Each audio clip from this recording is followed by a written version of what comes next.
I tried to come back 11 o'clock, couldn't, the water was waist deep. I came back Saturday morning. As you can see around the house now, the water then was over the top of wellies, so it was knee depth. And then it's been a case of just waiting for the water to subside. Sunday morning, get electrician in, gas people in to try and make the house safe. Once we've got heat and power back, then see what we can do. But it's got to be a long progress, and when we get the kids back, I just don't know. What sort of things have you actually lost? TV, video, possibly the computer, or the electrical equipment in the kitchen, fridge, freezer, washing machine, etc. All the carpets downstairs, obviously all the decoration downstairs. We were fortunate we managed to save the three-piece suite, but that's about it. Well, thanks very much for joining us. The Tippets are just one of hundreds of families in the area who've been affected. The clean-up could take months. Well, as in Kidlington, householders across the region are coping with the aftermath of the Easter weekend's floods. Many cars are now write-offs and people have lost vital personal possessions. For people living around Northampton, the floods have been the worst this century. Hundreds were forced out of their homes. One elderly woman drowned in her flat, and police are still searching for the body of a woman who was swept off her houseboat. A crisis meeting is being held this evening for those affected. At St James's Church, the emergency services and officials from the water and electricity companies, as well as local councils, will be on hand to offer their help. The clean-up is also continuing in Worcestershire and Gloucestershire, where the floods have been designated a major emergency. Banbury in North Oxfordshire was one of the first areas affected by the floods. The big clean-up has been underway there for a couple of days now, with householders trying to sort things out with their insurance companies. The bill for repairs at the town's Spiceball Centre, which was under several feet of water, is estimated at £1 million alone. Now in our Gloucester studio, we're joined On Saturday, that young couple's wedding was an island of calm in a sea of floodwater. Stratford Racecourse was almost completely submerged. Ordinary high streets had become canals.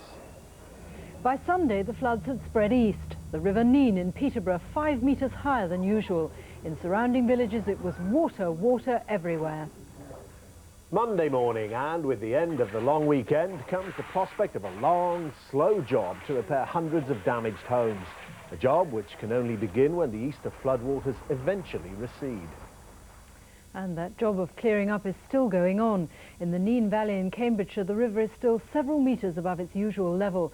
And as the waters slowly recede, the full extent of the damage left behind is becoming clear. Howell Jones reports. A great wall of water is moving through these fields and towns, defying everything that man can do to stop it. These pictures from the ITN helicopter show the River Nene still in flood. In the village of Wansford, the river ran up to and into the home of Jean Joyce. So this is where the water came up to. Mrs. Joyce returned this morning to show me the damage the flood left behind and the high tide mark left on the wall. Her fitted kitchen cost £9,000. Now it's soaked with silt and water. We haven't had a lot of success with the electricity board, I have to be honest, at the moment. Still cut off?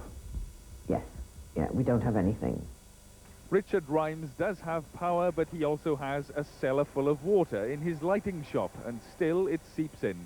I won't be open, I shouldn't think, for at least a week. Cost-wise, several £1,000s.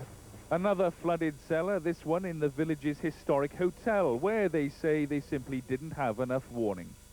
Absolutely none at all. The first warning we had was the lapping of the water, basically, and in the Haycock Hotel it was when the bedrooms started to get wet.